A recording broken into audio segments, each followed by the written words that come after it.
معزز حاضرین، سب سے پہلے بالخصوص اہل خانہ کو میں اس تقریب سعید کی بہت بہت مبارکباد پیش کرتا ہوں۔ پروردگار عالم نے وہ 4 موقع جو برکتوں کے نزول کے فرمائے ہیں، اہل بیت امام صادق نے جو 4 موقع برکتوں کے نزول کے فرمائے ہیں، ان میں سے ایک بہترین موقع یہ ہے کہ جب گھر میں شادی ہو رہی ہو، جب نکاح پڑھا جا رہا ہو، وہ بہترین موقع برکتوں کے نزول کا بھی ہے، دعاؤں کے مستجاب ہونے کا بھی ہے۔ اور پیغمبر نے یہ کہا کہ جو نکاح سے رغبت نہ رکھے وہ ہم میں سے نہیں ہے، جسے نکاح کی رغبت نہ ہو وہ ہم میں سے نہیں ہے۔ بس ایک بات بالخصوص میرے چھوٹے بھائی کا جو عقد ہو رہا ہے، ان کے حضور میں ایک بات عرض کرنا چاہوں گا کہ جب آپ جائیں گے اور رخصتی لے کر اپنی دلہن کو نکاح کے بعد گھر لے کر آئیں گے، تو ایک اعمال ہے، وہ اعمال آپ بجا لائیں گے۔ مثلا جب دلہن گھر میں آتی ہے تو آنے کے بعد اس کے سر پہ ہاتھ رکھے ایک دعا پڑھی جاتی ہے، اور وہ دعا بہرحال جو شادی شدہ وہ متوجہ ہو گئے کہ وہ دعا پڑھی جاتی ہے۔ جب اس دعا کے فقروں پہ آپ توجہ کرو گے تو ایک فقرہ بڑا خوبصورت تھا اس میں، اور وہی فقرہ اگر انسان محسوس کر لے تو اس کی ازدواجی زندگی کامیاب و کامران ہو جائے، اس کی ازدواجی زندگی کا سارے مسائل خود بخود حل ہو جائے، اور اس دعا کا تمام تر دلہن کے سر پہ ہاتھ رکھ کے اپنے اللہ کو خطاب کر کے، اپنے معبود کو خطاب کر کے، اپنے رب کو خطاب کر کے کہتا ہے، اللہ میں تیرے حضور میں، تیرے پیغمبر کے حضور میں، تیرے اماموں کے حضور میں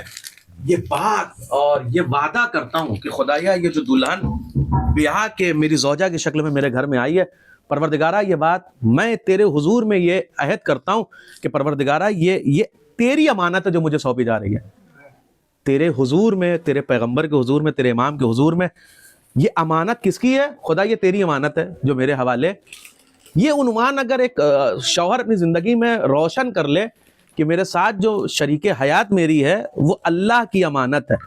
اور بہترین اور کامیاب اور مومن وہی ہے کہ جو امانت میں خیانت نہ کرے۔ بہترین انسان وہ ہے کہ جو امانت میں امانت ویسی ہی باقی رہے جیسی امین نے امانت سونپی ہے۔ اور دوسرا عنوان احکام کے حوالے سے ہے، اور بالخصوص چونکہ میں جمعے کا خطبہ دیتا ہوں تو ایک مسائل جو مجھ سے بارہا جوانوں نے پوچھا ہے، وہ اس مسئلے میں آ کے بڑا مبتلا بے مسئلہ ہے، مگر جوان تھوڑا سا اس میں مشکوک ہو جاتے ہیں، وہ ہے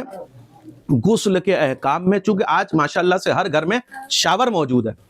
وہ زمانہ پرانا تھا کہ جب گھر میں بکیٹ اور جو ہے مگ سے انسان غسل انجام دیا کرتا تھا، اس کے مسائل الگ تھے۔ اس گھر میں شاور ہے، اب جب شاور ہے تو شاور میں ایک مسئلہ یہ ہے،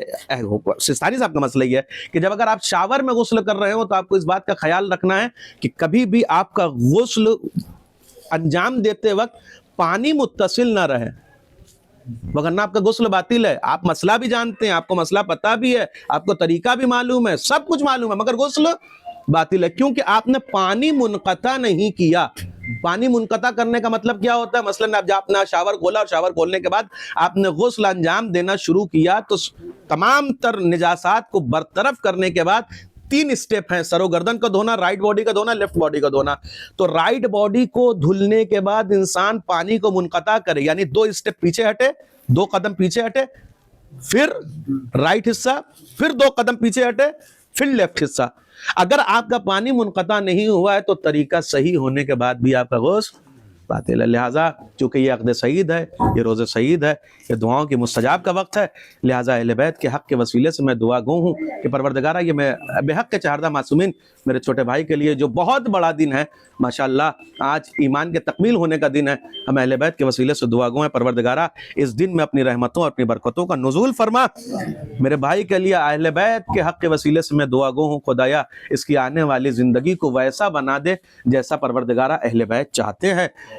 زن و شوہر دونوں کو، شوہر کو سیرت مولا متقیان پر، زوجہ کو سیرت جناب فاطمہ زہرا سلام اللہ علیہا پہ چلنے کی توفیق مرحمت فرما۔ بالخصوص پروردگارہ ہم فراموش نہیں کرنا چاہتے اپنے ان بزرگوں کو کہ جن کی دعاؤں کا سایہ ہمارے سروں پہ برقرار ہے۔ یہ دعا کی قبولیت کا وقت ہے تو میں دعا گو ہوں، خدایا اس گھر کے تمام تر مرحومین کی مغفرت فرما،